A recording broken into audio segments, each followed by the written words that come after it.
Hey, it's your girl Ama here for another installment of Chit Chatting with Ama. Before we get started, got to give all praise to God and the ancestors for another beautiful day and for the opportunity to share. As always, please click subscribe, like, comment, and share. We really appreciate you. So in love with my new infinity top. Come and sew with me. This is the finished product of what I created yesterday. Again, I thank God for the talent that He has blessed me with. This came out so nice and so cute. Okay, so you're going to need a few things. You're going to need about 3 to 4 yards of fabric, pink and shears, pens, fabric marker, chalk, some measuring tape. Just feel free to pause and go get the things that you need and collect them, keep them all together. It really does make sewing a lot easier when you have everything that you need right there beside you. Again, this is my Ankara fabric or African fabric. You don't have to use that. You can use regular fabric, whatever you like. You can, be more conservative or bold and colorful like me. I like to use the bold and bright colors and the prints and things like that. And I like to use pink and shears because it keeps the fabric nice and neat, keeps it from fraying, and it makes a cute little zigzag design as well if you wanted to, leave it like that. And there's my girl, my sewing machine, my partner in crime.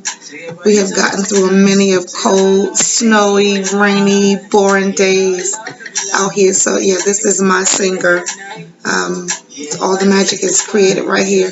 So total, you're going to need about 4 to 5 strips of fabric. Again, like I said, read the comments, read the captions. But my strips were 68 inches long. They were about 9.5 to 10.5 inches wide. And this is what you're going to use to make all your designs. So you can make them longer if you like. I wouldn't make them any shorter. That way you can, do as many designs and cover up and make it as tight and as loose as you need it. You're also going to need a waistband. This is definitely a must. You're definitely going to need this to be double. So if you make it 10 inches wide, you're going to double that to make it 5 inches because you're going to need this to tie around your waist and to keep those boobies up. It's going to hold everything in place nice and tight. And so you put those 3 pieces together. Right now we're just pinning everything down. We're not going to sew. You pin everything together first. You fold your waistband in half and put your brush strips over top of your body before you sew, and you pin them down and you get everything nice and even. I made a peplum at the bottom of my blouse. I didn't want a plain bottom. You don't have to do that. And the measurements for the peplum are there. It's a lot of math. It's not as hard as you think. The more you practice, the better. And maybe if you wanted to do peplum, you start off with practicing with some paper. That's always a good way so you don't waste your fabric. So in making my peplum, I made squares, and the peplum is so exact. You have to be so exact with it. I use those clips to keep the fabric in place, so while I'm cutting it doesn't move, because 1 little centimeter off and it really does throw it off, because you're going to need, at the end you'll see it to be a perfect circle. It's going to be a circle, and that's what's going to go around your waist and give the fabric that flare as opposed to just being flat. You could also do that by gathering, and I'll show you that in another video.